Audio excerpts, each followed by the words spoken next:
What's up, guys? Welcome to another episode of Rap Drinks. We are shooting on location today at Unique Producers Service down in South Florida. Hit them up for any of your grip and electric needs while you're down in the area.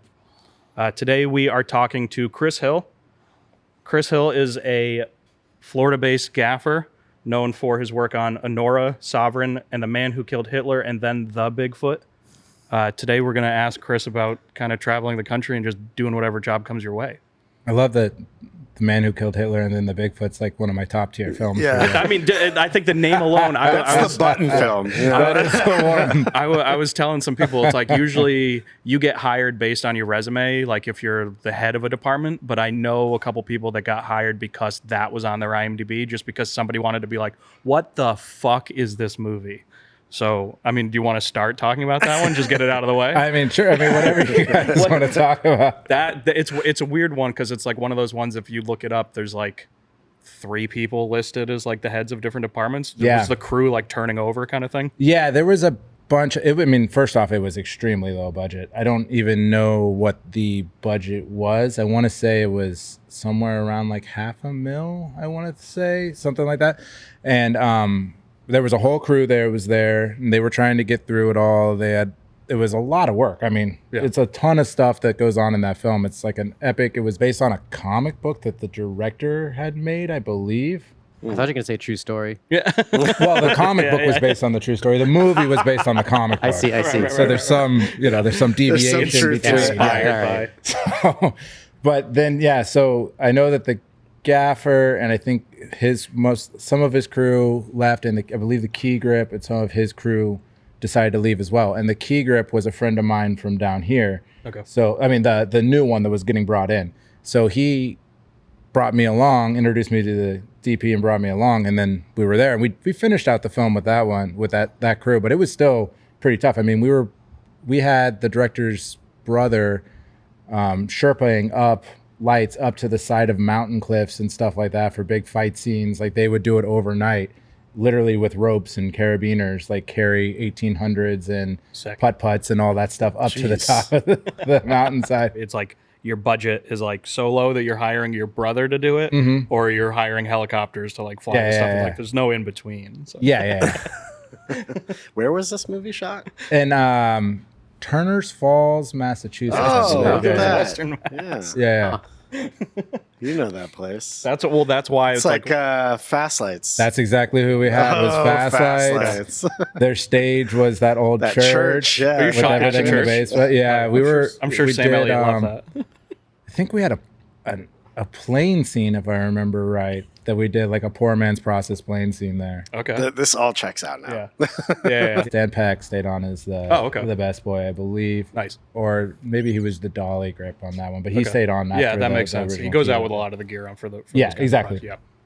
Yeah, that's where I learned how to tie in at Fast Lights in the Nice. basement of that church. That's not safe. No, it's not safe.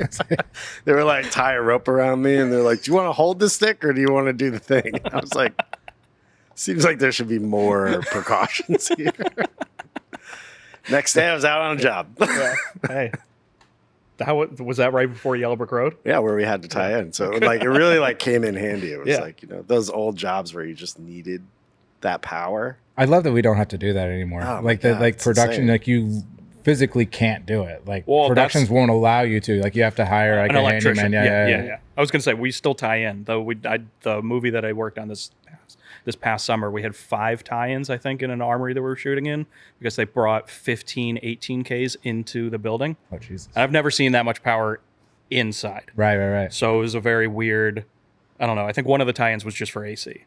Right. Oh, sure. Yeah. Just to cool off all the To everybody. I mean, it was a safety issue because like somebody was taking a temperature reading over near all the ballasts, and I think it was like averaging 102. Mm-hmm. So we were like, yeah, AC would be nice. Well, I mean, that's a Florida thing down here. Like all the stages, every time we do a show, they're like, well, do you really need AC in this warehouse? Like, I think you guys are probably okay. And they'll start shooting the first like episode and the actors are like sweating through everything. And everybody's like the directors and the producers have their little spot coolers and stuff. So they're okay. Yeah. But then eventually they're like, okay, we'll cool something down. And then there was like a TV show we did here called The Glades. And eventually they figured out the way to do it is they hung giant meat curtains around all the sets and then pumped in the AC Just and had into them the be. set. Yeah. They're like, Smart. oh, Oh, That is man. smart. You don't get like that humidity like dew on the outside, like because you have that such like I a think it's That's just free a lot- texture, man. Yeah, that's free diffusion. Yeah. Yeah. They pay big money for that stuff down here. Did you start your career in Florida or I where did, yeah. So I started in like 2002. So I grew up in Missouri. I was there till I was about 18. And then I was going to leave to join a Czechoslovakian circus at Okay. one point to be a splinterhead and a talker because they wanted English speaking Like the- talkers. Splinter. What's Splinter? Splinterhead is the people like put up the tents, take them down, put up the rides, take them down. Not like the nail in the nose. No, That's a like the block. hammers, like That's a block. yeah. That's a blockhead. Been called worse. But, yeah. But so that was like my plan. I had found it online. This is what I was going to do. I was going to take off. I got my passport, and then my mom ended up getting sick with cancer, and I was like, I don't really, because this was like 2002, 2001. And cell phones weren't the best. I was like, I don't really know if I feel like comfortable leaving the country and like gallivanting around Eastern Europe with people that I don't even speak the same language Yeah. of, really. So instead, I was trying to think what I wanted to do. I always loved music. I always loved movies. I couldn't play anything or sing anything. So I decided I was like, all right, I'm gonna go make movies. So I came down here and made movies. I like that it's circus or film.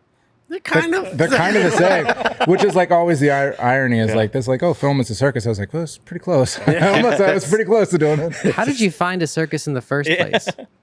So the internet back then, it was like there was all Craigslist. kinds, yeah. There's like message boards. There's all these other things that would like kind of like have, like back then it was like a lot of like weird websites and message boards and like what was the like multi-user game, the MUDs and stuff like that. Like back like when the internet kind of first got started.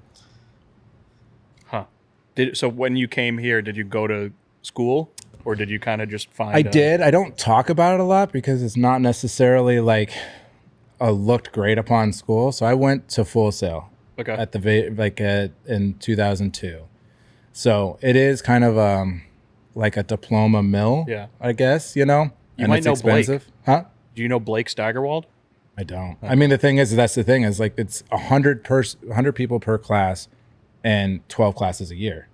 Holy wow. shit. Wow, That's a shit. lot. And the only way you failed back when I was going there is to literally not show up. Huh. But that being said, it was 24 hours, open 24 hours. Like I could reserve time in the lighting lab or the camera lab at any point in 24 hours. Your classes, you went to school 12 hours a day, and it would be at night sometimes. It would be during the day sometimes. So that kind of aspect really, like, I feel like you got out of it what you put into it, but you had to put a lot into it. Okay. And I out of the 100 people that are in my class, I would say maybe a dozen are in the industry. Because it was just like you could put in bare minimum and still Right. get a degree. Yeah. Now I don't know what it is nowadays because now it's like you have to do a bachelor's. You have to do like there is no like mine was a 13-month course. Like you were in and out. Huh. And it was just like a film certificate. Yeah. It's Interesting. like Associates of Arts and Science or some shit. Ass. Yeah. Pretty much what that diploma will get you, if you want to be like, hey, look, I'm accredited. Awesome. It gives you the option on the dating app to put, college graduate. Oh, that's cool. So that Oh, helps. oh, yeah, So you so- don't just say like high school. I mean, so graduate. they were making you go to class for 12 hours. It sounds like a primer for just getting Yeah. into the industry. So that like- was a really nice thing is that, we would have classes from like midnight to 3 a.m. Wow. certain days and stuff like that, which was nice because it sucked, but also it was nice because then you realize okay, sometimes it is sucks and you what got to it go is. deal with that stuff. Right, but you can actually get it done and also do other stuff. Yeah. And it all was, again, like those labs were open. Like you could schedule time to go into the lighting lab and play around. You could schedule time to go do that stuff at 24 hours a day. And when you got out of school, you just started working. Were you working like mainly music videos, or was it like more? Well, back then we had a lot of indies. Like Florida was a really big spot for like $250,000 to like $750,000 like horrible straight to video little action movies. So I did a lot of those, and a lot of those schools like Full Sail and Valencia and all those things, like their teachers used to be in the field. So sometimes they would like throw guys like certain spots, to kind of get them started. So I did that for a while, and after every little indie I do, I would just hold out money. I was like, I'm not going to go back to I'm not going to get a regular job. I'm not going to. And then when all the money would disappear, I would finally fuck. So I got a job at Quiznos, and I went there and I learned how to do Quiznos. So that was exciting. No one. There's going to be a whole generation of people watching this. They don't even know what Quiznos are. Clue what Quiznos is. They're going to look at the commercial and be like, what the fuck is it? That's okay, it makes sense he wanted to go to the circus, this fucking guy. So, I went there, and then, I found out, the second I would go back to that job, I would get called for another job. And I would do that movie. So it's your lucky Quiznos. Yeah, it was my lucky Quiznos off of Eola Avenue or whatever, Lake Eola in Orlando. And I would wait, and I'd wait until I didn't have any money, and then I'd go back to Quiznos because the owner there just loved the fact that I was making movies. So he's like, come back whenever you want. Questions. And then I would come back, and then that day I would get a call, and I'd be like, I'm sorry, I gotta go again. He's like, fuck. He's like, all right. Because you were also the only person actually making sandwiches. Yeah, It was no one else there was working. You're the only person working at a Quiznos that knows how to work a 12-hour day.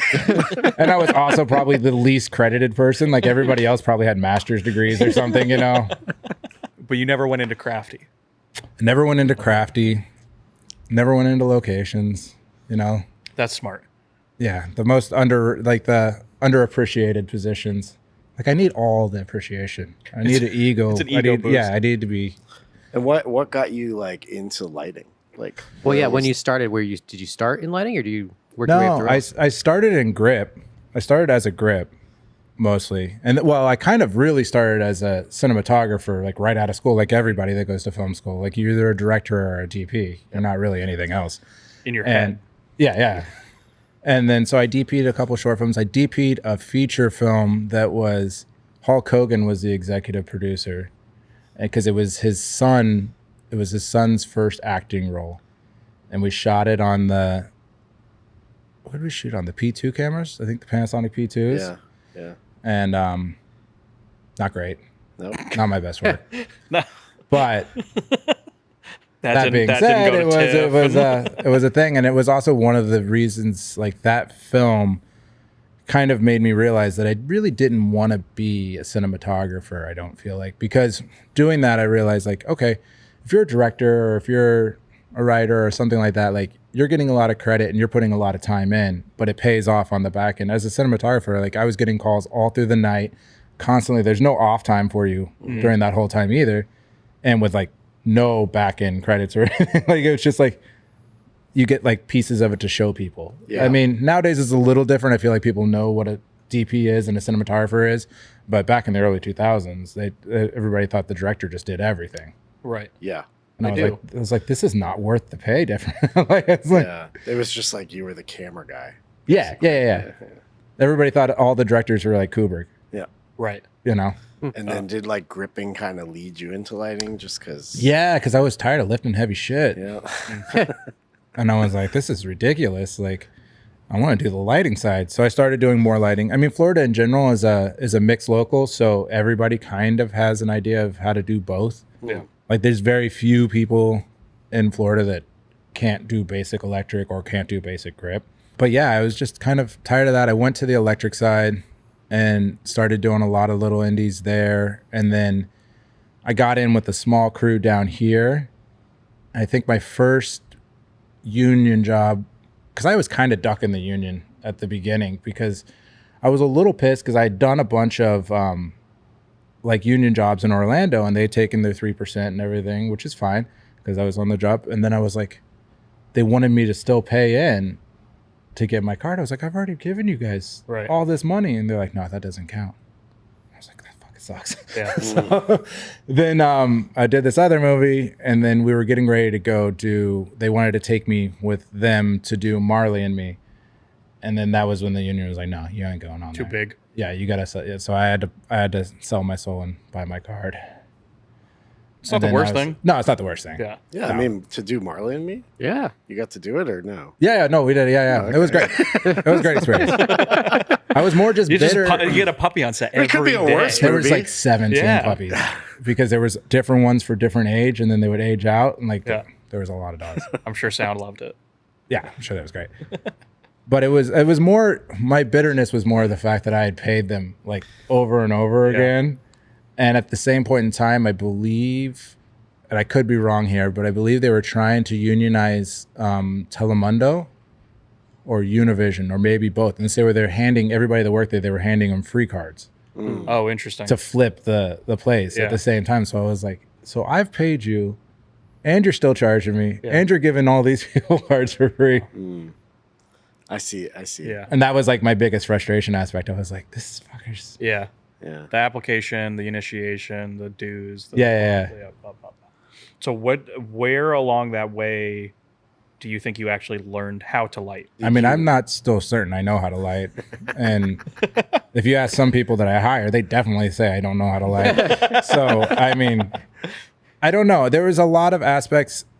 I'm kind of based a lot on, there's obviously like the more technical aspect. I worked with an amazing gaffer down here for a long time named Rusty Pouch that kind of got me in the lighting side. Great name. Nickname.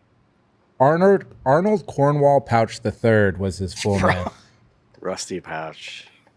Wow. So he was the gaffer that kind of took me under his wing to start with. That's great. And it was great learning for him. And I learned, like, from him, I really learned like how to protect your crew and how to make sure that your guys were taken care of. Sometimes to his own detriment, where he would lose jobs and aspects for that. And so I learned like to take certain things from certain people as I was coming up.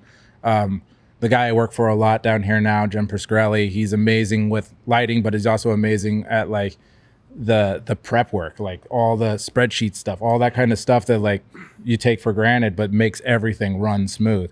So like learning a lot of that aspect of it too was like really important to being able to do smaller budget things and like have it like go off without a hitch, because that prep work is what makes that work. And then a lot is learning what the DP wants. And I still do stuff a lot by like feeling. I'm like, what is the feel of this scene? Like, what is the, because that can decide colors, that can decide intensities or softness or hardness, as opposed to just having straight ratios. Yeah. Which you still need. Like in Anora, we did that scene, the abduction scene in the house was shot like over 5 days. When she's like fighting the two guards. So we had, and it was in the middle of winter, so we had very limited daylight. And we had one 18K for that week, and then two 4Ks, I believe. And so we had to like, Drew would be on the dolly calling out stops whenever we get ready to shoot. I'd write everything down. We kept everything, because then when we got to night, we had to do the close-ups again. So we would shoot all the wides. Yeah. And then once we saw the dailies of that, and it was like a match, we were like, okay, like both of us gave a huge sigh of relief. Like, okay, we can do this. Was that here? No, that was in Brighton Beach. Okay. But then okay. So that was film. That was filmed 35 mil. Were they actually getting you dailies like the next day in time to prep for the... No, it was like, it would be like 3 days, 3 days. Yeah, it's usually like a day layover. Yeah, I'm just curious because it like... No, so we were just, were we they were shot hoping out. We just kept them going. days, Yeah. Okay. Yeah, so we were just like having our fingers crossed. So once the dailies came in, it looked right. We were like, thank God. That was one of the scenes that I like actually wanted to ask you about, because it's shot in a huge open house like this, and it's like you can see out the windows perfectly. They're not blown out. You see every single tree outside them. Like, were you NDing? Were you supplementing inside? Like, we supplement a little inside, but I mean, the main thing that was saving us was that it was cloudy.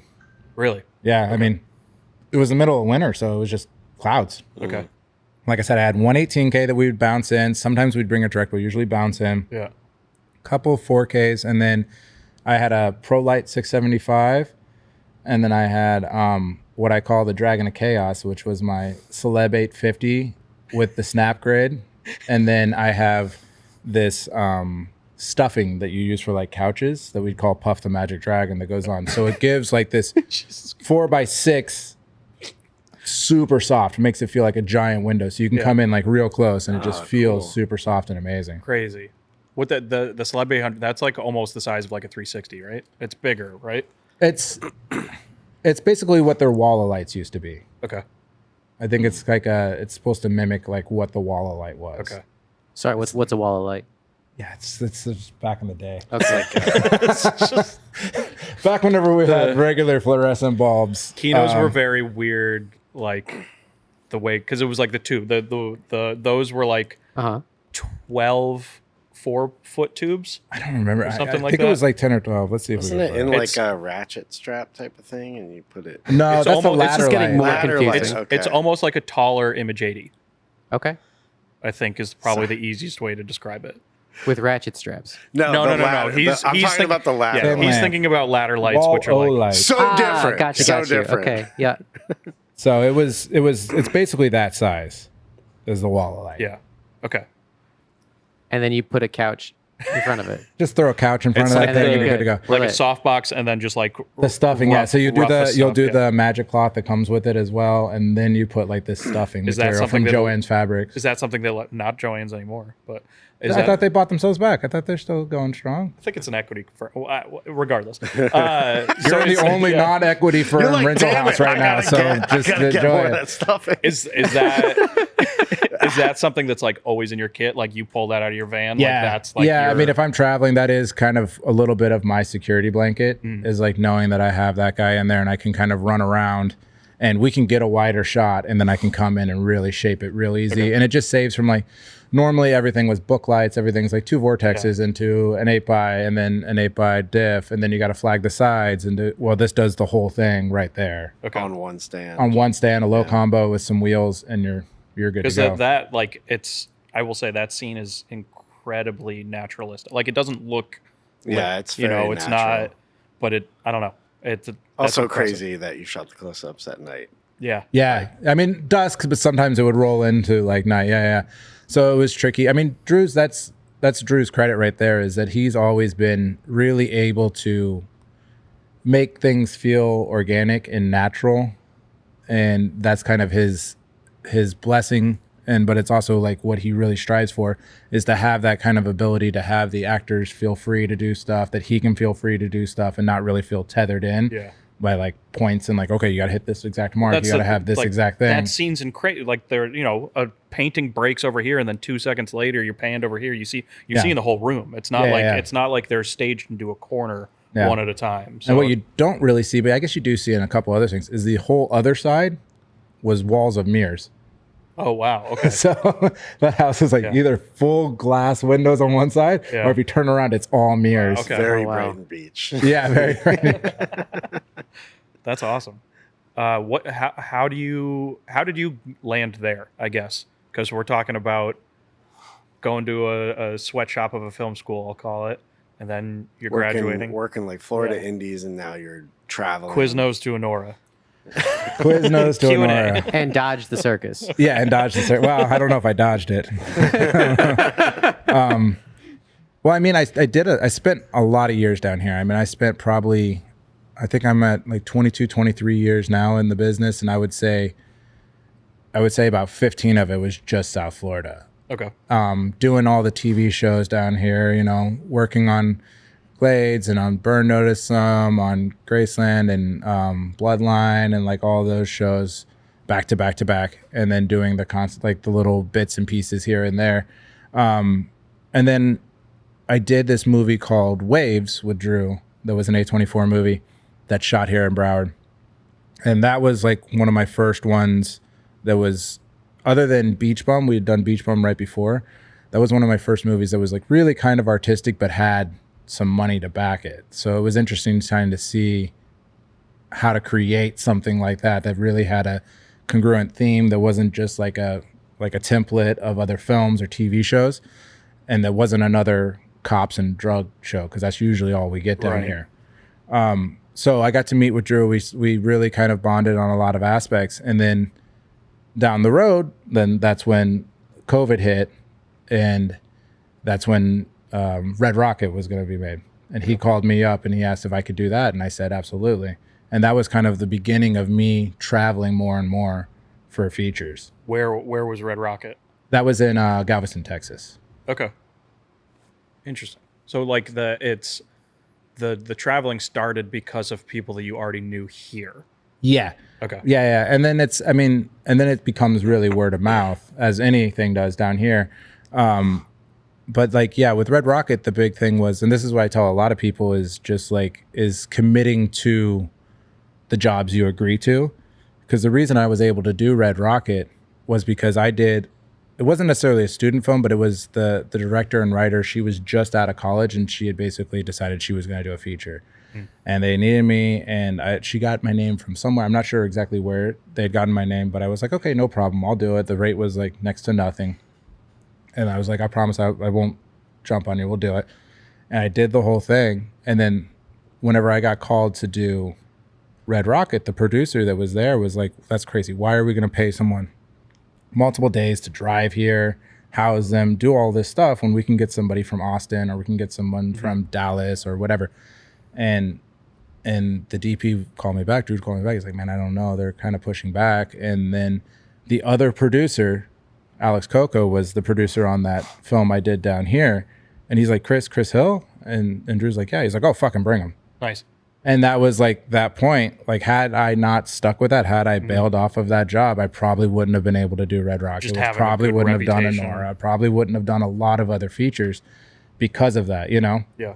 So I think a big proponent that people lose nowadays, especially with all this Marvel boom and all this Atlanta boom that happened, is like, you're on to the next big one. You can't, like, I don't care if I'm in the middle of this job. If someone calls me for this other job, I'm leaving, you know?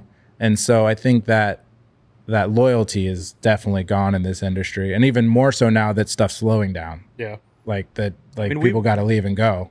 We've talked about this in the past because it's like, whether you're getting underpaid or like a bigger job comes along or something like that, like it's a different market, but like jumping off to us isn't really that crazy of a thing if you're finding yourself a competent replacement. Sure. Like if you're leaving a production high and dry, yeah, you're a fucking asshole. But like if you're able to replace yourself with somebody that's your level or can match your style or like, you know, you've worked with in the past or your best boys days or something like that, I personally don't see the problem with that. But I don't know if that's like that's a different kind of mindset, but I understand what you're saying. Like as far as the loyalty, it's like your name does precede you. If people know it and they respect it, then like it does carry weight. There's a reason for that. Like I think it's different too, depending on the size of the show. Whereas like at indies, I feel like they lean a little bit more on you than right. If it's if it's just you and you leave, yeah. Sorry guys, I'm out. Well, it harkens back to a mantra that keeps coming up for so many of these interviews of just like, be a cool guy. You know, if they like you, you're working with them. Yeah. That's the end of the story. Yeah. I mean, when we were talking to you before this, I guess you were coming home from a job in Chicago? Cleveland. Yeah. Okay. So like Cleveland, Galveston, Florida, you know, it's like these are all very Western Mass, turn small. They're very different markets. Like, do you receive, not just from producers, but do you receive any pushback from like local crews when you're going into their area? Like, who is this guy? Why is he coming in? You know, there's yes and no. I mean, I've had both, especially Boston area is very strong. Yeah, you know, as you know, like their local is very questions. Yeah, they're very strong. I mean, they're like, hey, what the fuck? Like, we got people here type situations.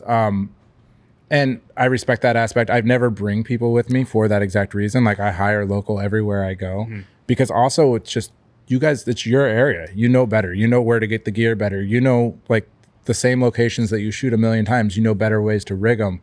Like I did this movie in Portland and we were underneath this huge overpass that was like half mile we had to light. And I'm like, it's an overpass. I can't get lifts in. They're not going to close the roads.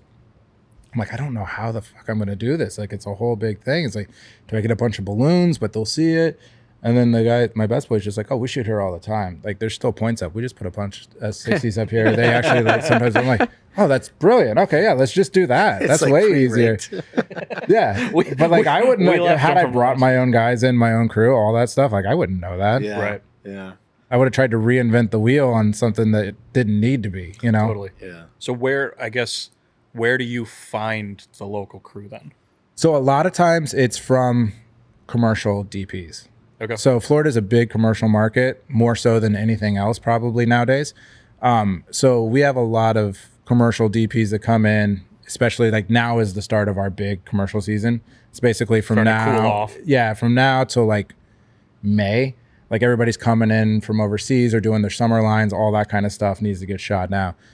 So a lot of times I have a handful of commercial DPs that I work with regularly that I just hit up. I'm like, hey, who do you know in this area? Okay. And who do you know in this area? And a lot of times they're the big names. So they're too big for the little job that I'm doing, but they'll give me like their best person. Like, this is the guy that you want for this, or this is the girl that's going to kill it for you, you know? Nice. And so that's, you know, going by a recommendation off of them usually leads to a recommendation from that person as a good start point to find people. Cool. You were saying you basically, when you're looking for crew in local places, you call up these commercial DPs that you worked with, and then you call that first guy, but... Yeah, they're either way too big for the size scale that we're doing because they're doing big commercials, or they're just a lot of times just not interested. But they usually can always send me down the right path to the people. A lot of times it's more up and coming people that are, you know, trying to get their foot in the door, like on the indie aspects.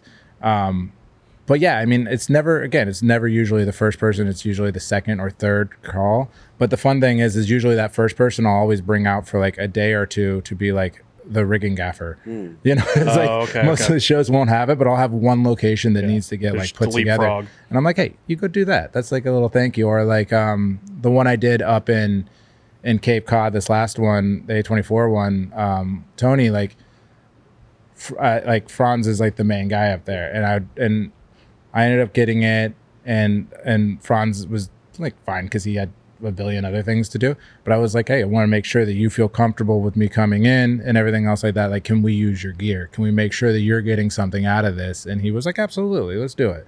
And so I think that's a big important part, is to come in not as like, look who I am. Have you seen? Do you know who I think I am? Type shit. Like, it's like, no, it's like, how can I acclimate into this aspect? Yeah. You know, I'm a buffer between the DP and the technicians. I'm not anything other than that.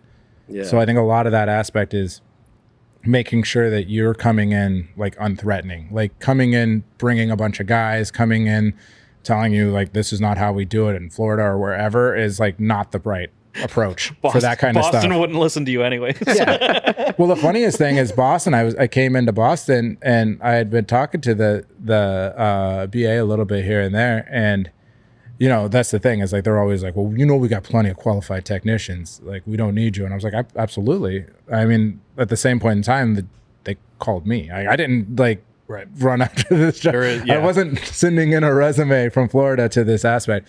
But then they called me and they're like, on a Friday night at like 6 p.m., he's like, you're not allowed in jurisdiction. You have past dues, past like percentage like, from a different movie. And I'm like, what? I tried to call him back. He's like, you're not allowed to cross the state line or whatever. I'm like, what the fuck? It sounds like super threatening. I'm like, tried to call him back, no answer.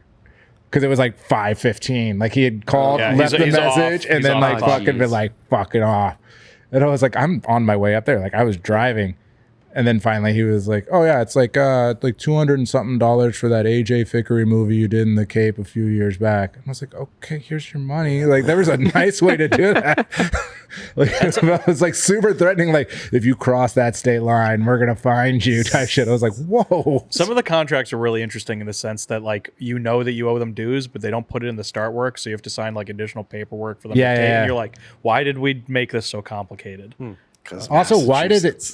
But it's not just Massachusetts. Like, I've had it happen in New York too. But also, like, it was 3-4 years ago. Like, you guys never sent me a bill. So this is the thing that I'll say. It's like, it's one of those things where Massachusetts is like that, because it is a smaller market, but we all do know each other. We know who's trying to jump up to Gaffer. We know who's trying to be the key grip over here, that kind of thing. So one of the things that a lot of the members have done is put the pressure on the BA to actually be like, hey, like, if this person's coming in, there has to be a reason. Like, the producers, like, yeah, and we get it. It's like, it's not like you're bringing in like a non-union guy from wherever. Sure. You know, it's like, it's another union member. It's an international alliance. We understand that. Like, we do cross lines. There's a reason. But like with New York and LA and like the way that a lot of the other contracts are written, where they can just do whatever the fuck they want, when we have the power to step in, they're gonna try. And that's actually the nice thing about unions in a lot of ways, because what they're doing is trying to protect you. That's not to say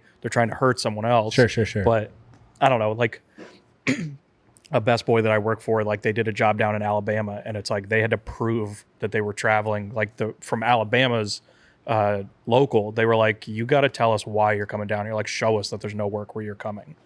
And Really? it was like they had to get a waiver from their office essentially that permitted them to work. Like, we don't require a waiver. You can come in and work because you're hired, but there are other locals that are even more strict than us. The only waiver you have to do is waive your local's percent to the local you're working in.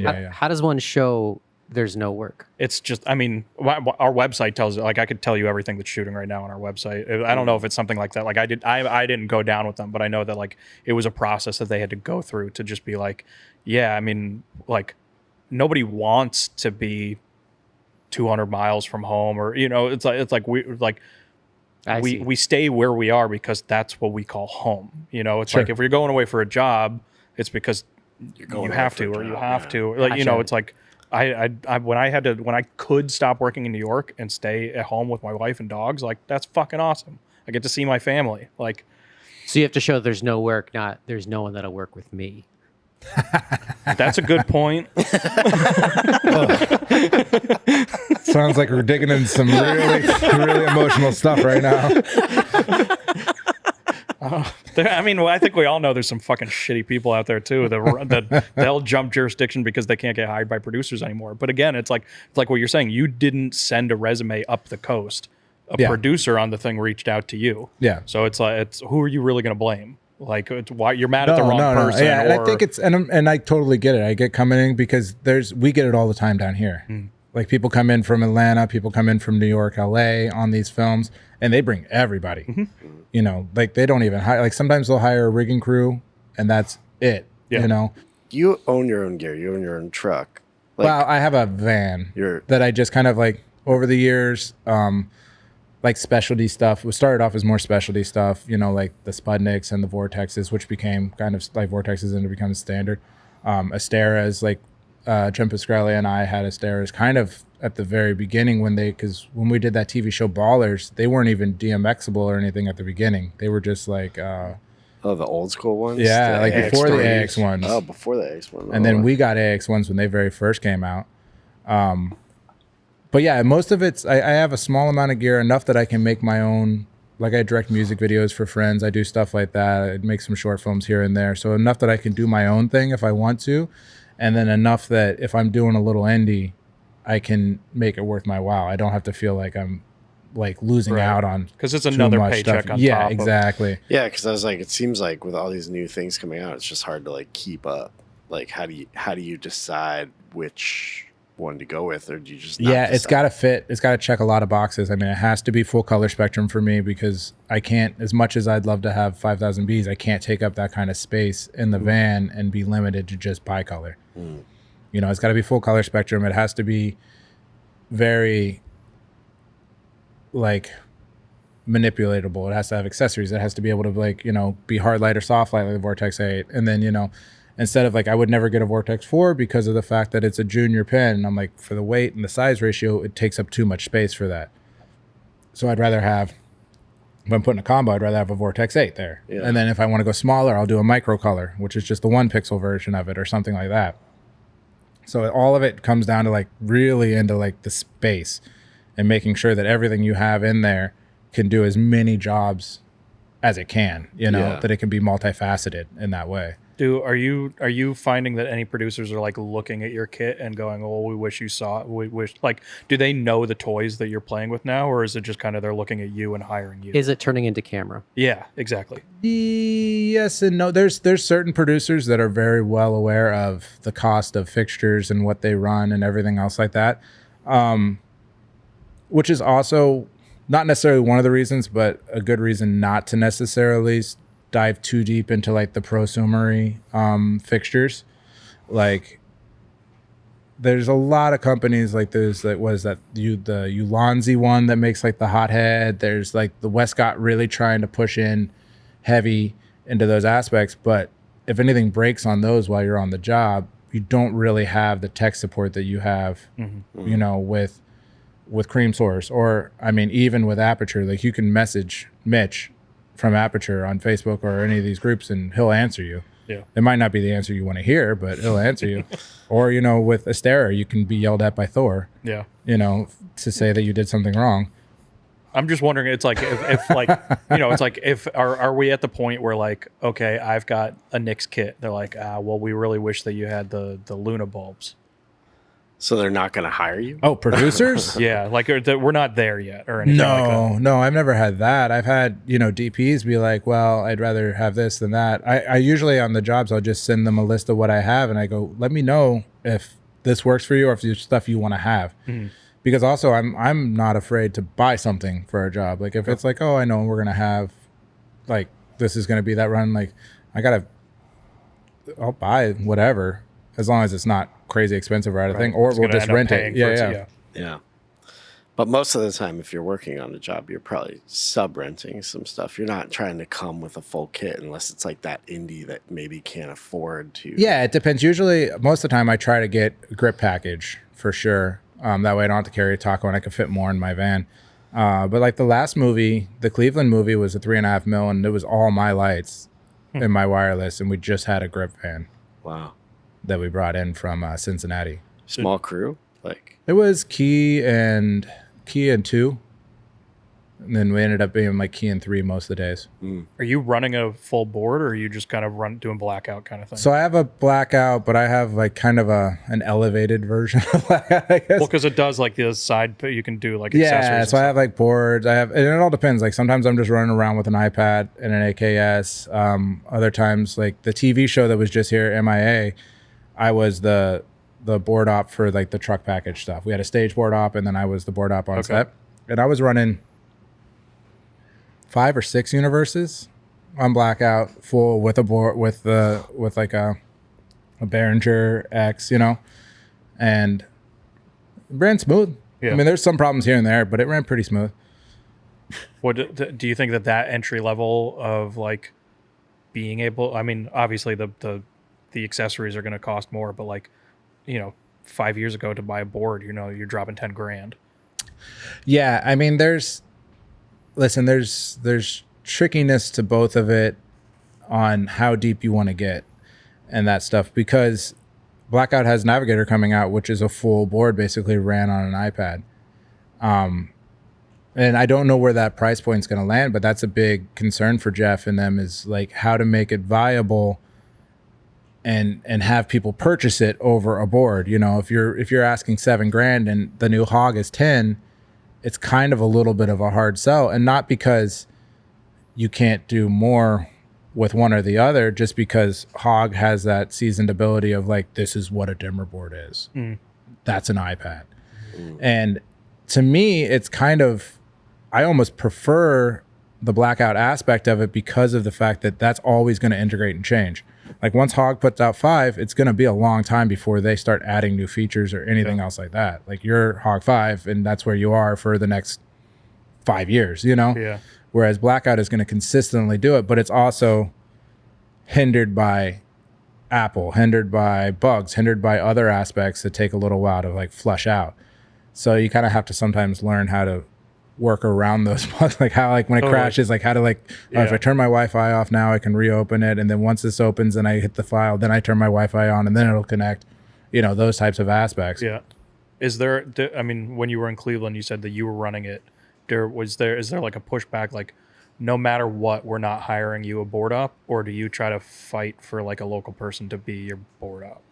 Well, that film was too small for it, but then the Tony one we did in Cape Cod, I gave someone a board op rate. Even though I was running it, like they still got a board. Yeah, like they had the brain and you had just the easier controls or something like that. Well, no, I had my whole cart, and then they got the argument. Yeah. I mean, it was just like, it's like they're in our union and the Boston Union. There's a board op position. I was like, yeah, that's fine. And I mean, personally, I like controlling because I like to have communication with the cinematographer and be able to tweak, because we don't get rehearsals anymore. Yeah. Right. There's no fucking rehearsal. Like they're the back rolling. And forth. It saves those 5 seconds that you need. Yeah. Or you're putting them on comms with it, which I don't want to do to anybody if they don't have to.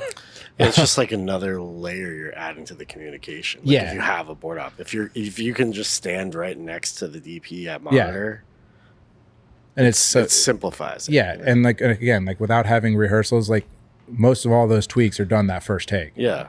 So being able to kind of just like slowly change things is a super important part. Like my dream situation would be to have somebody with a board or someone with a decked out blackout aspect, and then me just have an iPad that I can have control of my intensities and colors, like a gaffer's window type thing from back in the day. But I think, I think we're going to get to that point, and I think that's going to be like the game changer, because really having someone that can build. Jeff will hear that, and it'll be the next loadout. Yeah. But I think that's the big thing, is like being able to have a really board savvy guy that can build effects fast, because I can build them, but it takes a while on blackout. You know, like with a real board aspect, like they have pre-builts, they have the waves you can draw, dim curves you can draw, all that stuff. So I think either blackout's making those, or someone that's that, and you can just facilitate, give me the fixture's intensity and the fixture's color. That's all I want. And then let them deal with everything else. Yeah. No, I mean that because like you said, it's like building an effect could take 5 minutes, but if they're doing that, they're also not paying attention to the small tweaks that you need to do on set or something. It's like, I mean, you definitely take time away from focusing to a certain extent. Like when we did Anora, the strip club, there was the option of getting a dimmer board op or a second mover light, because that's the money we had. Like it was going either to one or the other. Yeah. And I told Drew, I go, I can do the moving lights. Like I can make them, I can do the ballyhoos, we can do all that. But if we need to change something, like you're looking at like 10 minutes probably, which doesn't sound like long, but 10 minutes sitting down on set is a while. And he's like, you know what, let's do it. And we had to change it once or twice, but he was fine with it.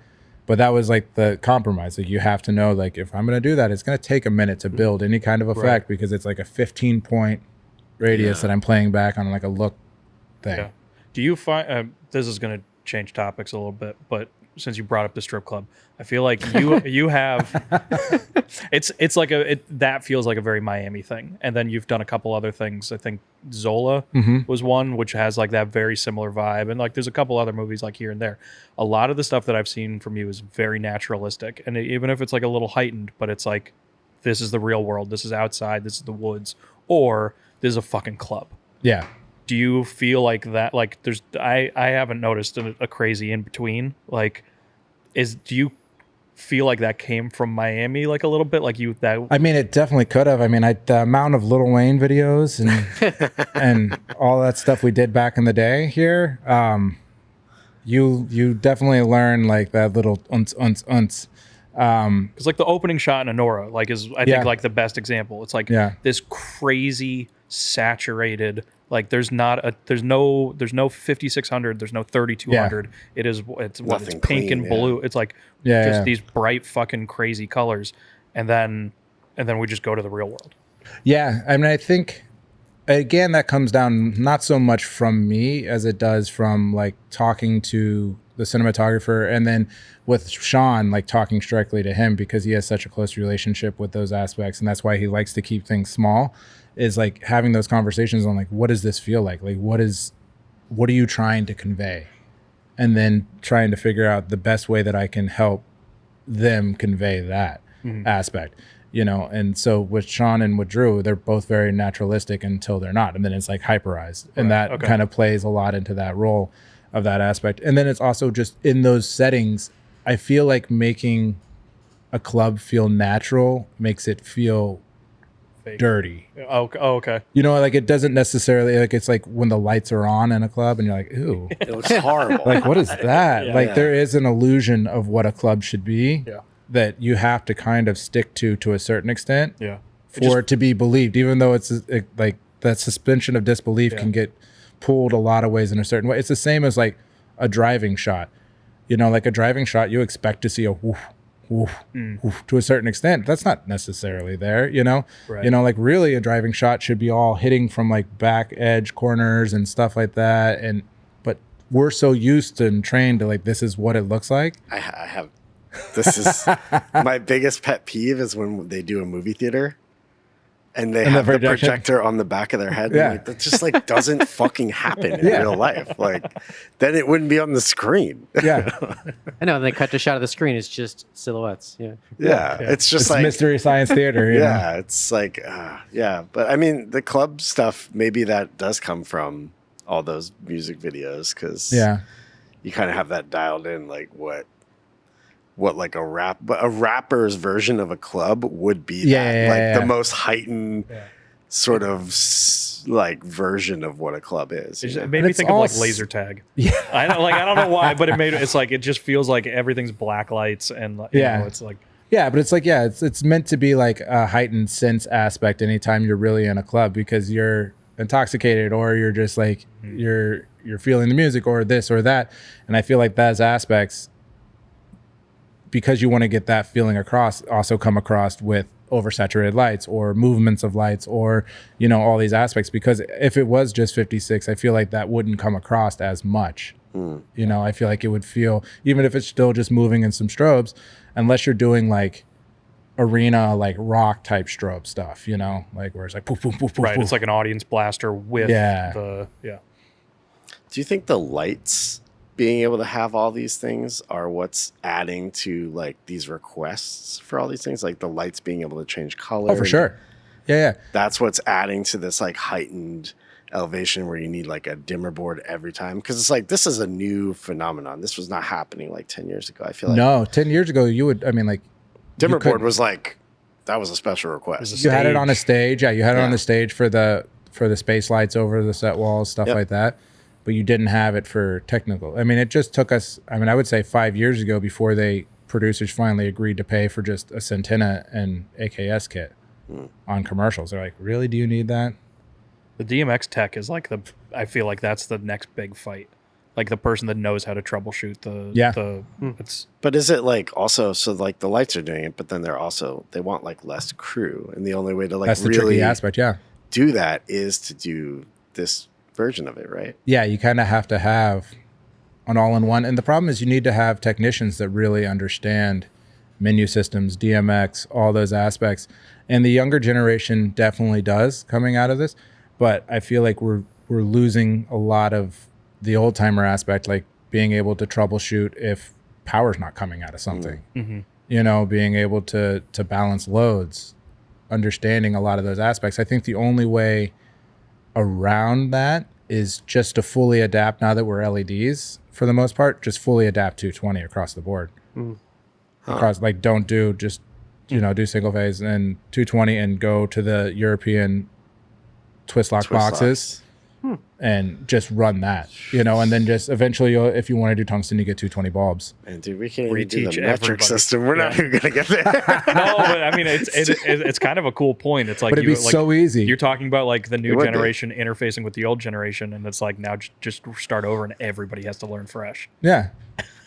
They don't want to learn LEDs half the time. The amount of time it took people to, like the old timers, to learn a Skype. I think they're like fine with LEDs. It's just like the menu systems. Like they basically made a camera menu on every light now, and you have to make sure the firmware is correct and and then every company does a different version of it. That's my thing. Is like I really like this because they have this like NFC like tap thing.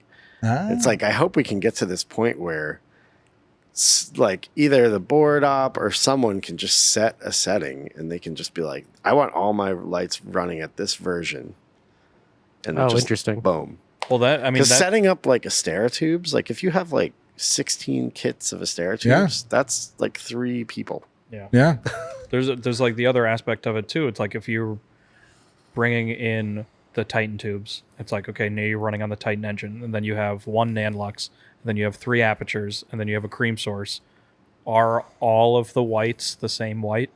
No, not unless you go straight XY mode. So that's the thing. It's like, now how many people are actually understanding the XY color spectrum, and it's like how to, because it's like the dimmer board stuff was fine, and it's like everybody learned how to talk in color temperatures, and then but now the color temperature doesn't mean anything, and it's like putting this blue gel on top of this white from this manufacturer is completely different than those. So it's like now you're running around with a color meter and it slowed it down again.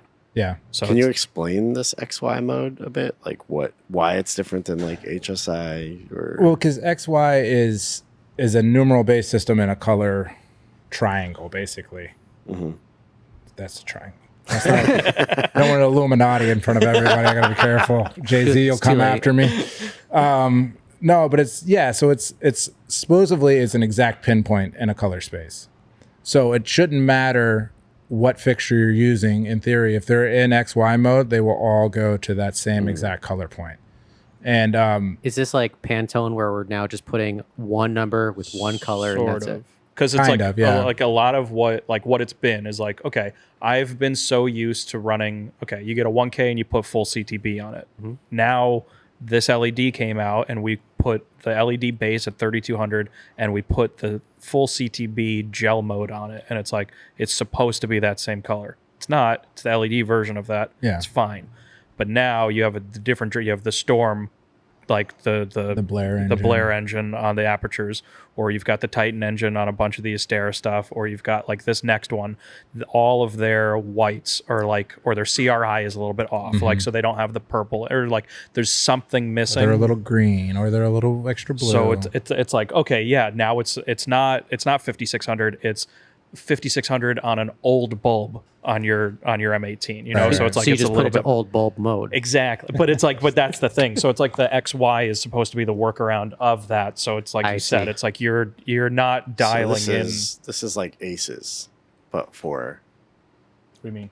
Aces in camera. Do you know what Aces is? It's like the universal color space that can go between all the cameras. Okay. But for lighting. Somebody needs because you're even saying inside of like aperture, that would be a different between units, right? Yeah. I mean, that's crazy. So I mean, the thing is, the S60s were actually kind of the first ones to implement XY. So when we were doing The Man Who'd Kill Hitler and then the Bigfoot, we were using a lot of XY. Really? Majority of that film was done XY. That was like, what, 2018 or like, that was a while ago. I don't remember. Yeah, but it was 2018. Yeah. So it was 2017 probably when we shot it.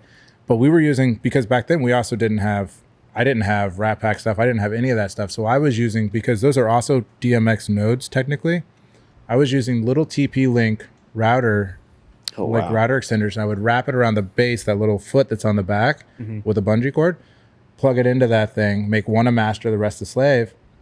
And I would XY stuff so we could match to the street light or whatever, because we didn't have money to do condors. We were matching to whatever was around us. And then I would be in XY mode, and I didn't even have Luminaire or anything then. I used... The Osram has a free DMX app that's just 1-to-1. So I would just type in the numbers.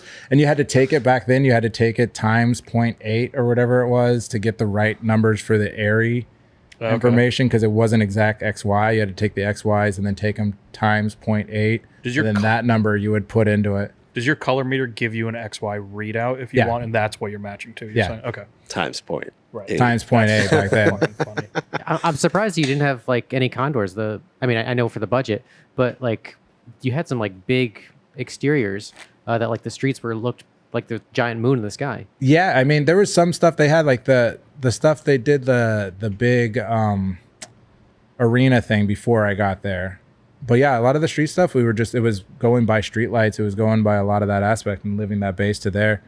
And Alex Vindler, who's the cinematographer on that's really good about like working with what's around him and matching and really making sure that everything felt like it should be there. Like nothing felt like it felt out of place. Like nothing felt like, oh, that light feels a little different. Like, that must have been just a regular light. That must, you know what I mean? So he's very particular with those aspects. And, you know, I did another film with him in upstate New York called Old Man that was shot all in a stage, but it was all part of a cabin. And so we had everything done on Mad Mapper. So everything was pixel mapped. Everything was XY and pixel mapped. Shit. And so I was playing it like a theater like tech. So I would like have it on a fader as they walked by, bring it up, bring it down. So it felt so the whole room wasn't lit at one time. And we were using Steve Yedlin's like hacked version of Mad Mapper on top. So it was like trying to figure all this out was like a chaos. I like the idea of going into the woods for like a more like naturalistic tone and then pixel mapping everything. So you're still running 20 universes or something. Yeah.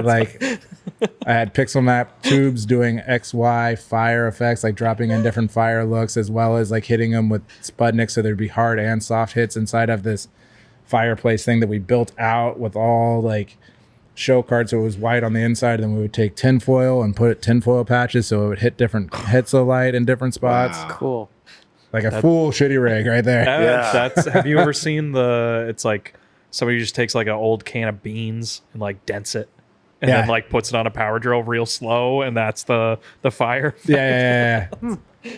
And then you get to the close up and you scrap it on, shoving the dragon. Here comes the dragon. Bring in the dragon. Just a pure curiosity, but how much do you care about the script when you sign on to a movie? I do. I usually care quite a bit. I mean, that doesn't mean I won't do it. You've seen my IMDb. I still care about it. No, but a lot of times it's more based on relationships with producers or DPs more so than the script, but they tend to not sign on to stuff that's not really higher caliber either, though. I mean, if again, like you can say looking at your IMDb, but like I was watching the trailers and it's like TIFF, Sundance, Oscar, like it's like it's. I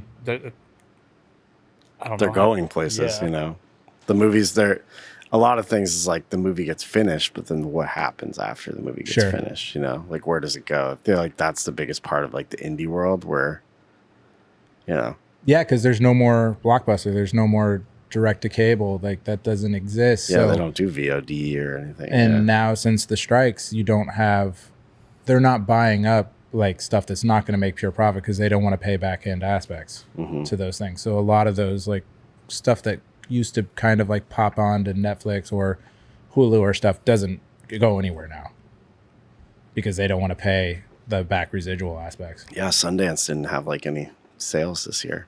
All the sales came post Sundance. Whoa. Wow. There's like usually like, at least in the documentary world, there was nothing that got bought.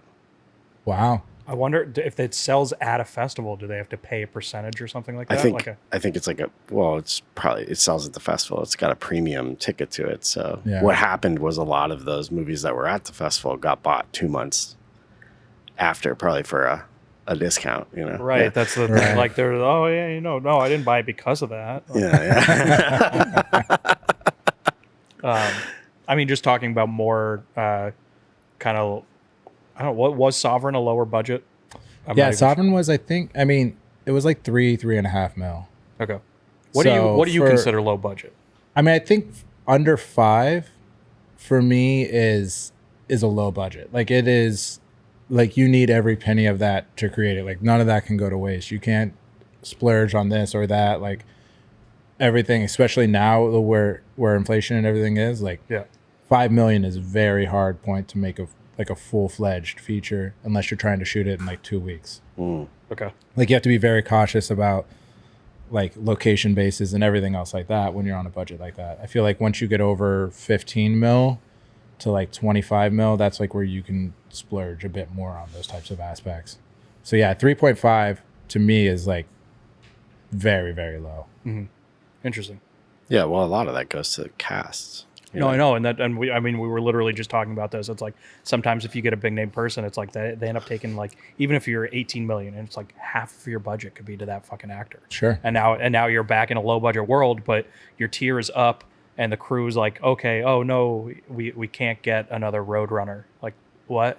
It's like just these really stupid things that you're like, why are you making it so much harder for the lowest paid person on set? Just to have this other thing, just for this movie to not get anything extra out of it. Like I don't know, that kind of thing always bugged me. Yeah, it's Catch-22 though. Like the actor gets you the wreck, and then it's like I mean that I have some viewpoints on unions' involvements on low budget aspects as it is. I feel like I understand like having healthcare and everything else like that. 100%. I'm a big proponent of healthcare for everybody, no matter what. I think having it attached to something and being beholden to that, to say this is where I have to do it because this is, otherwise I can't go to the doctor, is absolute insanity. Yeah. And like that's why a lot of these jobs are going to London and places like that. They don't have to pay that there, right? So they're saving that $200 a day or whatever it is, and also like doing the same movie that's a $3.5 million non-union versus doing it union. You're going to make more doing it non-union because the rates will be higher. You'll have more aspect because they're not paying that out. They're not hitting that mark. And so you'll have more manpower. You'll have more aspect. So it's a little tricky because you want to have the protection. You want to have those things, obviously. But that's almost like, that's like a Florida argument too. It's like with no income tax here. Yeah. Your $700 day rate or something like that actually here does go further than somewhere where you're paying however much on that just for your New York, your where you actual pay paycheck. Yeah. 26%. Yeah. Or it's like, fuck if it's in Yonkers. Now you're paying city, county, Plus and state. 12, You know, it's yeah. like I mean, New York, at least you have public transit. Yeah. Only in this one area, though. Yeah. So, because I mean, something might shoot up in Buffalo, you're still paying that income tax for the state. So it's like there's little things like that working in different markets. I don't think people, and I mean, I'm sure whoever does your taxes fucking hates you for working in 12 states in a year. My wife did mine for I'm long. literally going to do my taxes from last year next week. Yeah. Yeah. Oh yeah. You extend every year. Yeah. Oh yeah, I never get every year. I'm like, I'm gonna get it this time. This is gonna be my year. Yeah. This never is. It's never my year. Have you been able to work on a project where you're doing a lower budget or non-union or something like that, and in place of maybe a lower pay cut or something like that, if you believed in it, have you been able to get points on the back end? Yeah. Yeah. Yeah, I have points on a lot of my movies. Has it paid out for you at all? No. Okay. But that doesn't mean it won't down the road. I mean, who knows? I'm just curious. The thing is the way those pay structures work are so like heavy-handed to one side. It's like, yes, I have a point on this film, but then once that film sells, it has to pay back the producers plus whatever they are guaranteed first, and then the second tier people get paid out first, and then like it's like Joe Schmo like me. It's trickle down. Yeah. Yeah. I mean, Reaganomics right there, baby. Worked out well. Well, I mean, is that when you're negotiating that stuff? Is that something that you've actually been able? Like, can you figure out at what point you get paid back, or is it like it's so far beyond? I mean, like, you can, yes. Yeah. People way smarter than me do. I have no idea. I probably have something sitting in an account somewhere that I just literally don't know how to access. You might have something in like an escrow somewhere. You know, there's a couple producers that are great to me that I don't even ask. Like they offer. They're like, hey, I know this is low. Like we'll give you a point. Yeah. I just know that it's like the one of the biggest things that have changed. Well, no, there's so many things that have changed. But like in the last 10 years, it's like number one on the call sheet, automatically executive producer. Yeah. But like, what are you doing?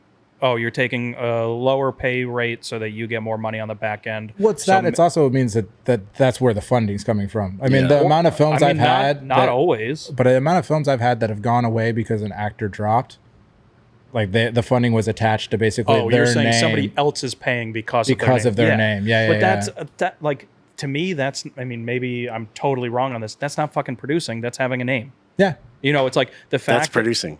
But but it's like the fact that you can literally change the tier bracket of a job because you're choosing to take an EP credit. It's like now there's 100 people that are making less money because you're about to make more money. Sure. Wild.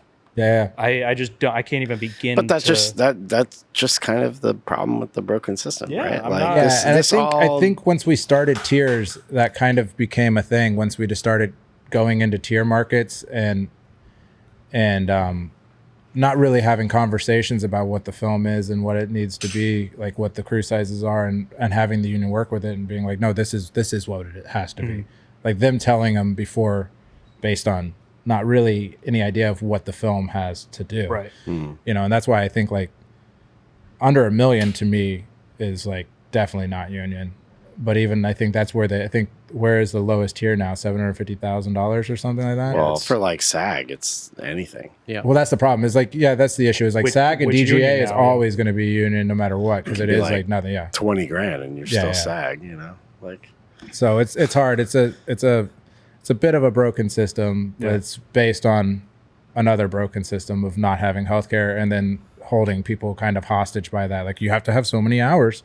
Yeah. You don't have these hours, you can't work. You know, you can't take your kid to the hospital. I feel like it takes a unique person to stay in the indie world. Like what drives you to stay in that world? Because a lot of people like I'm always like, oh, I love doing it, and then I do it, and I'm like, motherfucker, this. But I do that both ways. I do that on the TV shows. I'm like, motherfuckers, and then I do it on the indies too. For me, I don't know. Like I always loved art and movies and these people. Like I was super drawn to like directors like David Lynch and Darren Aronofsky and like some Kubrick stuff. And like these people kind of did it all on their own terms. It wasn't about like mass appeal. And that's what indies are. Like you don't get you're not getting a $50 million art film. I mean, you get like one battle, like you're getting like Paul Thomas Anderson's. There's very rare exceptions that kind of prove the rule. And my kind of promise to myself when I started doing this and realizing how much time it take out of my life and relationships and everything else like that is that I make time, number one, for myself. If there's something I want to do, I'm not scared to say, hey, I'm taking that week off. I'm going to, go here and do this, or I'm going to go here and do this. And number two is that if I have the opportunity to do something that I think can affect how someone views the world later after seeing it, that I'm going to do that over like a Marvel movie or an action film or something like that. Like I want to make stuff that resonate with people after. Like I want to do one like that someone's like, this is my favorite movie. Yeah. Yeah. And that's not necessarily usually the biggest budgets. Like films that say things. Yeah. Yeah. Yeah. Yeah. Stuff that resonates, stuff that makes you ask some questions. I mean, that's not to say that there's not a place for all the other stuff, all the popcorn aspects, and it's what pays the bills. That's the thing. It's like doing a 7-month show makes it to where I can afford to go do a $3 million movie and not stress about it. Like I'm not like, oh God, I'm going to be screwed if I don't get this next job now. Yeah, but it takes a certain type of mindset too to be able to go from like a big ass show where you have like resources and you have crew and you have this, and then you got to go to a show where it's like you and 2 other people. Scalability. Yeah, I mean, it's reading the room. We always say reading the room. It's like if you're walking onto a big budget thing as a third, as opposed to walking on a small budget thing as the gaffer.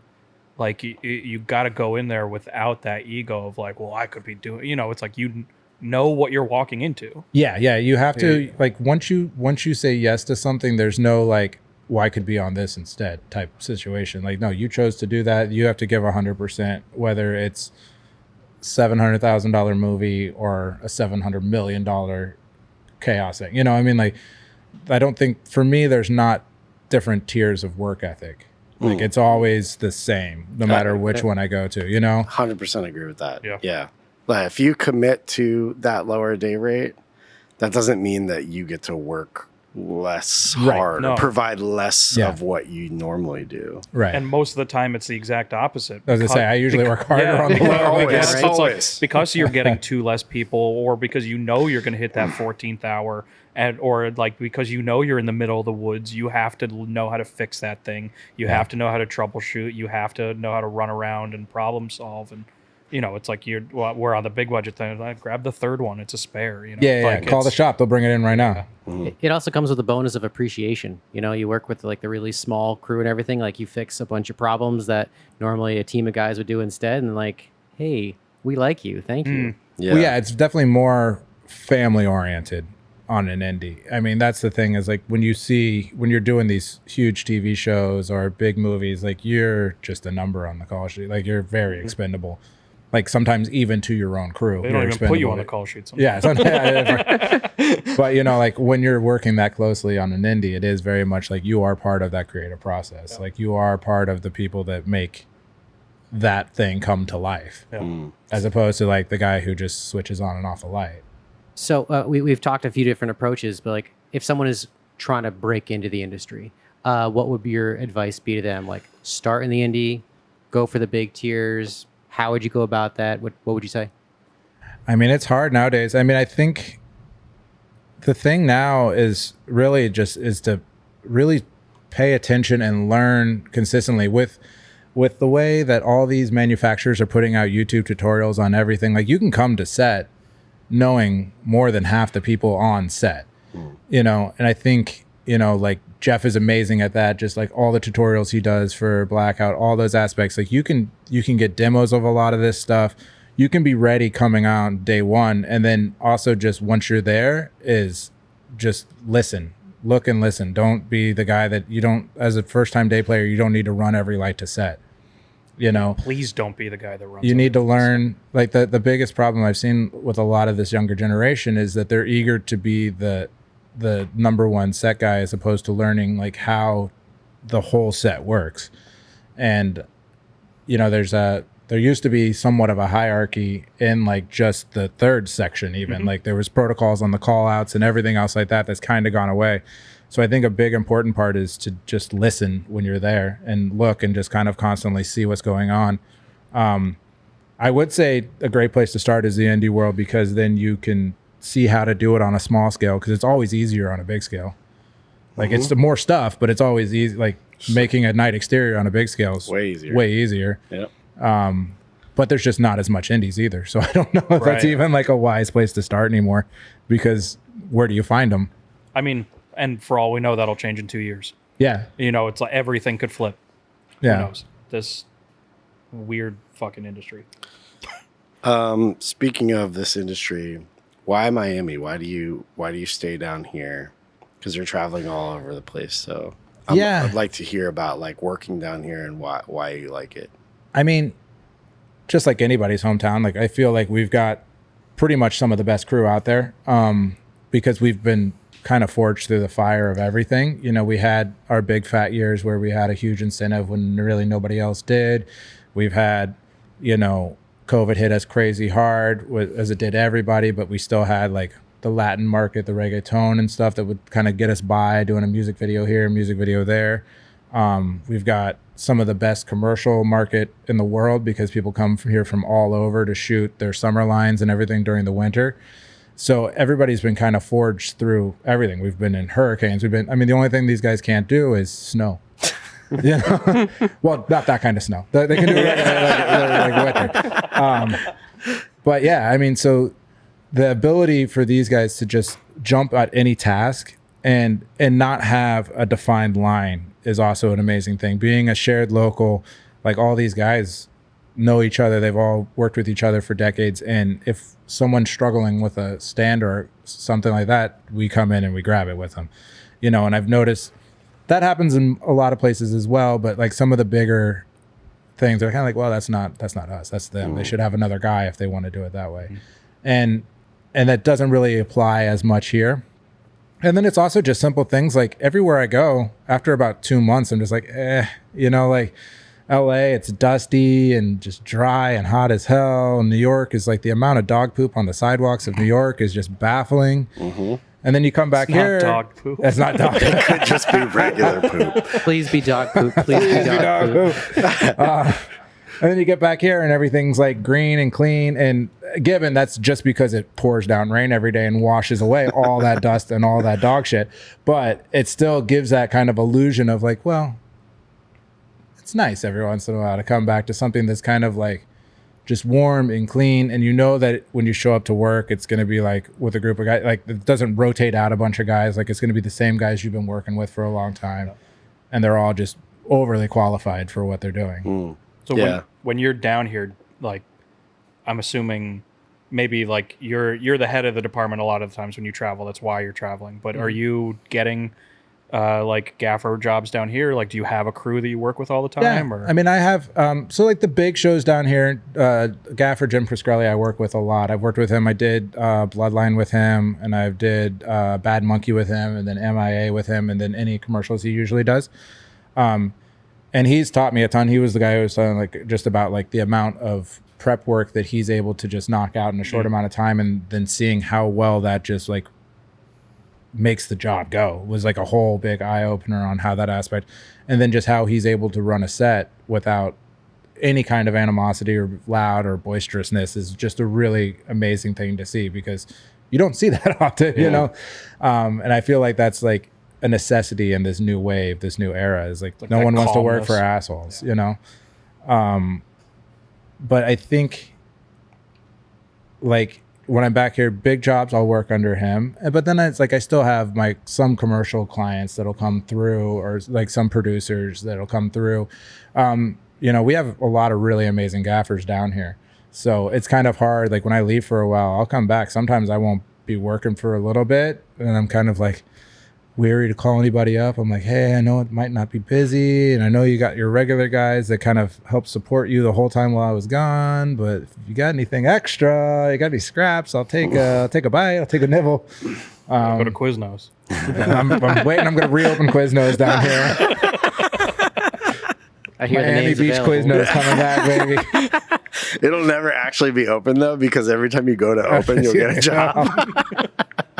Do you run into a sort of thing though, like if you have, because like at least near us, there's a lot of crews that run together. So it's like that gaffer gets a job and 5 people get a job underneath him. So like they're all kind of pushing together to like try to make like, this is why we're good. This is why you hire us. So if you come here and you don't have like the people that are dependent on you is the wrong way to say it. But like if they're all independently able to get a job somewhere else, like do you have trouble finding those people, or is it just like you've got a list of 20 and who's ever available become your crew? No, I mean, I have the regulars that I call basically every job I get, that I've just come up through the ranks with, and we just have a shorthand and everything's great. But they can be working on other jobs, and we don't have a huge, like local, like our, if we get 3 big jobs, we're hurting pretty bad. Mm-hmm.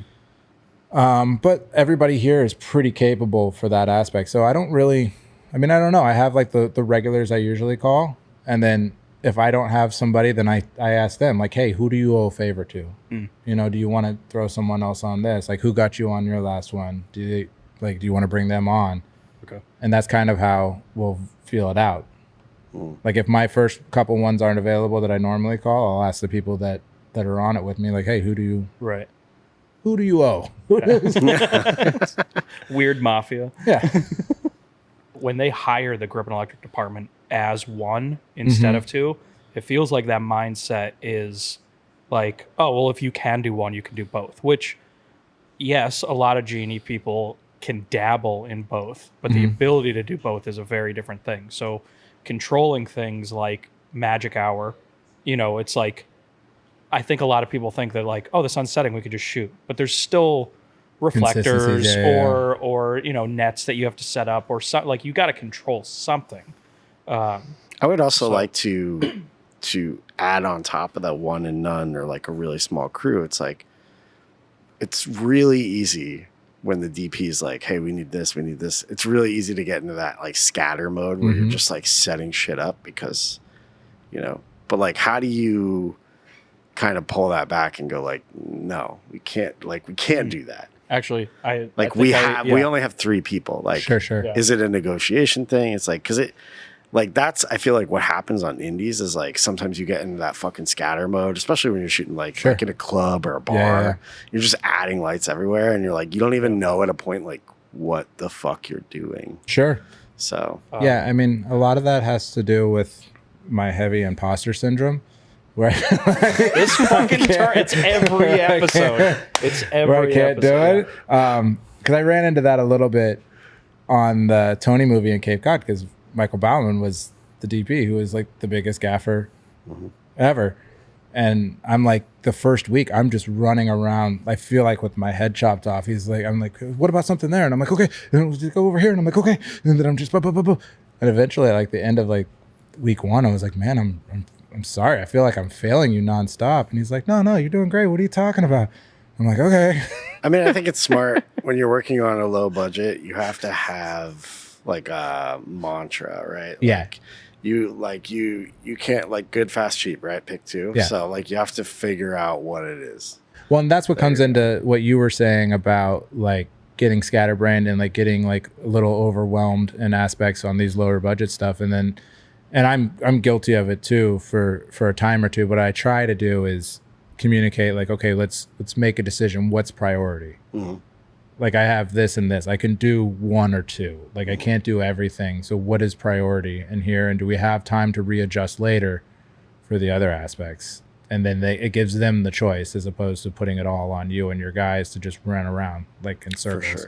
For sure. So I think about making sure that priorities are like implemented on what he wants first. Yeah. And what's like, most important on that aspect. If like the lighting, like that tone of the lighting is important, it's like, it's so much easier to just wait for the cloud than it is to give you extra guys to set up the fucking 20 buys and then set up all the modifiers. It's just easier. Just pause. Yeah. Let it happen.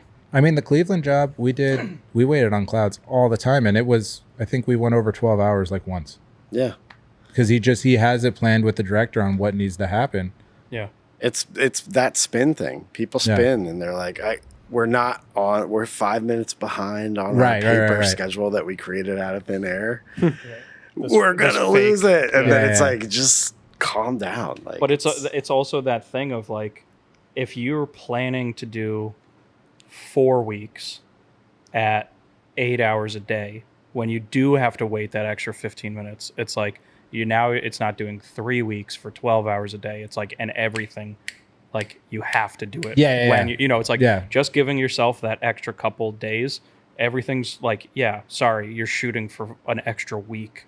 It's like, unless there's like a critical scheduling where like the actor's not available or something like that. If you have that breathing time, it gives you the ability to make it that little bit much better. Yeah, and I think that's important, and that's something that both Dustin Lane and Drew Daniels definitely fight for, is having the time to make sure that they can get what they need to tell the story, But it's also because they're cinematographers that don't need to necessarily do these budgets. They don't need, like, this is not going to pay their bills. Like, this is not going to be that stuff. They want to make something that resonates with people. And that's why I think that I connect a lot with them too, is because I'm in that same boat where it's like, this is not the moneymaker.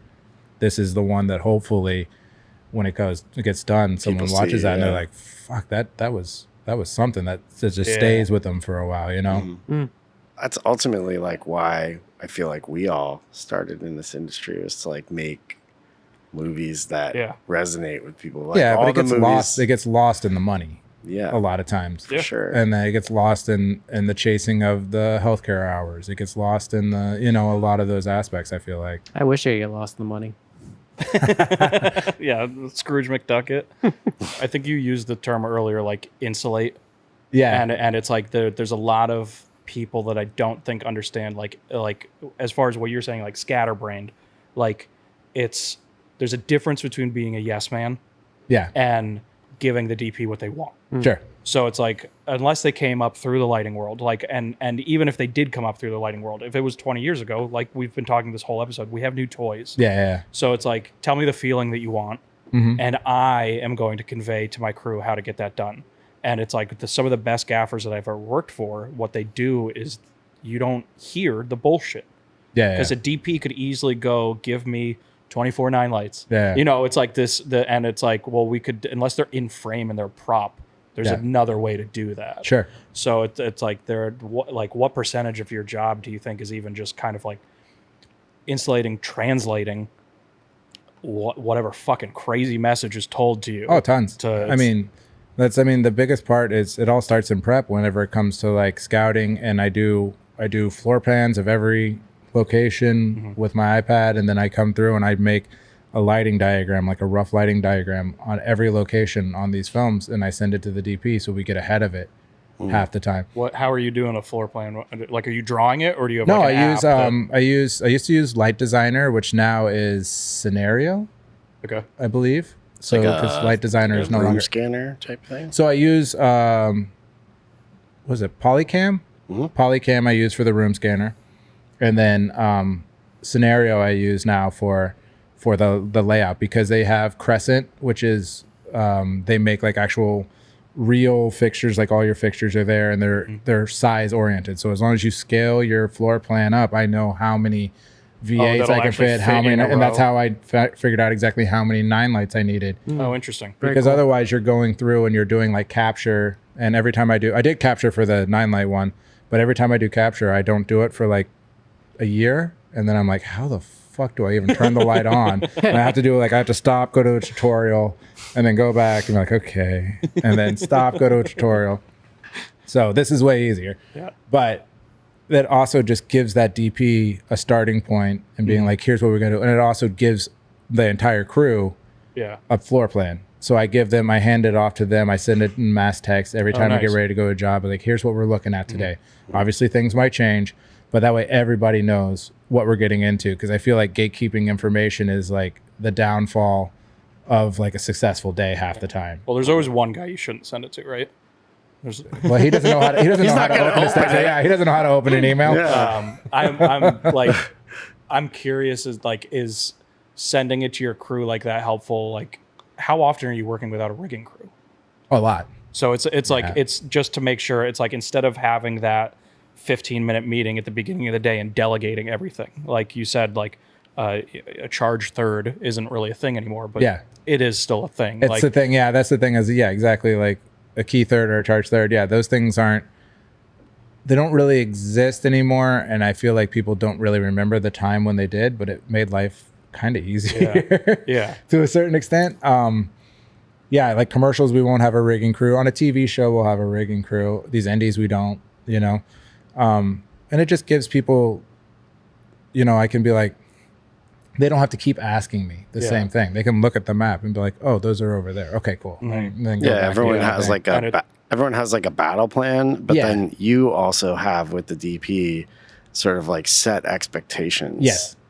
Where it's like, I'm putting up 9 lights in this scenario. And I'm sure they want to talk to you at the beginning of the day, that's the thing too. It gives me time to focus on them as opposed to like laying out everything at the beginning of the day again. Yeah. That's smart. How often, you have your perfect layout and everything, the units are going here, and the director says, you know what, actually, we're going to look this way. Yeah, I mean, that's going to happen, but that's going to happen no matter what. I mean, like, that's not going to be anything that the cinematographer or I have control over, and then we'll just adapt at that point. But yeah, that's the thing is, like, you can only do so much preparation, but it helps manage expectations. It helps give him an idea based on shots to be like, oh no, that's going to be in the way. I'm like, okay, let's adjust. Yeah. It helps do all that other aspect, and then it helps us be able to continue to communicate while they're building, so we're not wasting time on that aspect. And it also lets them know like what we have available. Are you including, like, when you're the gaffer, are you including the key grip on those conversations? So I do. Yeah. It can be... So I make like a OneNote or Evernote? Yeah. I make a huge packet of like day players, everything, all there. I send it to the DP, I send it to the key grip, I send it to the producer. So that way they know exactly what we're going through too. Because I'm like, I'm not here to try to hide anything or anything else. It has the drop loads, it has everything on there. And then that way they can say like, okay, this is great. And they can look back on it. It's a living document. It's a live link. So as things change, I change it on that thing. And then that's one link opens it up every time. Yeah. Okay. That's really good. I mean, I feel like that is like a bottleneck point always, is like the communication on an indie. Like there's always like, seems like one person you have to constantly go up to and be like, right. So what are we doing next? Yeah. Like, and that's why I send that link out to everybody. And then it's just so much easier to art department, to all those like production designer. So that way they can see like any needs I might have based on like shears or this or that, Yeah. And I mean, to your point, like if like the old man, like that was all in a cabin. So like say if you showed up that day and your plan was to have like, I don't know, M90 outside every single window, if you decided to look a different way, at least it's there for when you do the original shot. Yeah. And if you're looking at that window, all you could have to do is move it to the left so you're not seeing it out the window or something. Sure. Yeah. So it's like you're still prepping even if it's not being used right then and there. And it also really covers your ass in case, you put the light out there and he's like, it's not enough light. I'm like, I showed you the plan. Yeah. I don't know what to tell been on you. The paper for 2 weeks. I don't know what else to tell you. Yeah. Should have been 18K. Like, But it said 350 for weeks now. Yeah, I don't know what else to say. Everything's a pepper. Everything's a pepper. Is there any projects you have coming up that you're excited about, or? Yeah, there's a couple of things. I mean, there was the problem right now with the industry is everything is like on edge. Like, they're like, when's it going to get released? Maybe it'll happen, maybe it won't. Like, I was supposed to be in Winnipeg right now for a film, and I think you are international. I guess so, technically, yeah. Then I think because Larry Ellison's son is buying Universal and Universal was producing it, they're like, we're holding all money now for a while. So until like the sale goes through or whatever, I'm not sure. But that was like frustrating because they were all pumped and ready to go. I have another film, hopefully the beginning of the year, with the same cinematographer that I did Sovereign with in New Orleans. That should be pretty exciting. It's like a alligator hunting film, which should be kind of interesting. A lot of like nights, a lot of water, all the things that we hate as electricians. But we'll see how it comes together. Thank you for joining us, Chris. This was great. No, thanks for having me. Everybody check out all of his movies. I mean, we'll put his links below, but we'll see you next time. And thanks once again to Unique Producer Service for having us down here in Florida. Cheers. See you guys. Bye.